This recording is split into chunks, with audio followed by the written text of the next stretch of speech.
Hello friends and family. இன்னைக்கு நம்ம யமிஷபாயோட season 2 episode லெவலில் தான் எக்ஸ்பிளைன் பண்ண போறோம். சாரா நம்ம வீடியோக்குள்ள போயிடலாம். எபிசோட் லெவலோட பேரு பிக்கிங் அப். இந்த கதையில கெய்டா ஹகா அப்படிங்கிற ஒரு காலேஜ் ஸ்டூடெண்ட் ட்ரெயின்ல போயிட்டு இருக்கிற அந்த சமயம் ட்ரெயின் ட்ராக்ஸ்ல அவனுக்கு ஒரு நாவல் கிடைக்குது. அதை அவன் படிக்க ஆரம்பிக்கிறான். கொஞ்சம் கொஞ்சமா அவனை சுத்தி என்ன நடக்குதுன்னே அவனுக்கு தெரியாம அவன் எங்க இறங்கணுமோ அந்த இடத்துல இறங்காம வேற ஒரு இடத்துல இறங்கி பெஞ்சில் உட்காந்து படிச்சுட்டு இருக்கிறான். கொஞ்ச நேரம் கழிச்சுதான் அவனுக்கு நம்ம தப்பான ஸ்டேஷன்ல இறங்கி இருக்கிறோம்னு தெரியுது. அதுக்கப்புறம் அந்த நாவலை படித்தது போதும் சொல்லி டஸ்ட்பின்ல போடலான்னு போவேன். அங்க டோய்ஷா லிட்ரேச்சர், அதாவது ஒரு நல்ல கதைக்கோ இல்ல ஒரு நல்ல நாவலுக்கோ பரிசு தரதா போட்டு இருக்காங்க.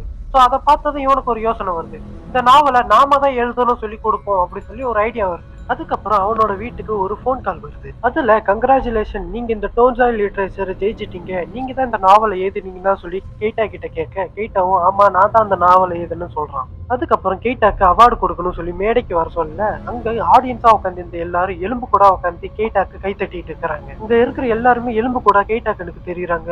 அவங்க எல்லாருமே கெய்டா கிட்ட நீங்க தான் இதை எழுதுனீங்கன்னா சொல்லி கேட்க, கெய்டாவும் பயத்துல நான் இதை எழுதலன்னு சொல்றான். அங்க இருக்கிற எலும்பு கூட எல்லாமே நாங்க அப்பயே நீ தான் இதை எழுதுனியா சொல்லி கேட்டோம், நீ அப்ப உண்மையை சொல்லாம இப்ப மட்டும் உண்மையை சொல்றேன்னு சொல்லி கொஞ்சம் கொஞ்சமா கேட்டா கிட்ட வருது. கேட்டவும் பயத்துல என்ன பண்றது தெரியாம நின்றுட்டு இருக்க அந்த எலும்பு கூட எல்லாமே கேட்டாவை இழுத்துட்டு போகுது.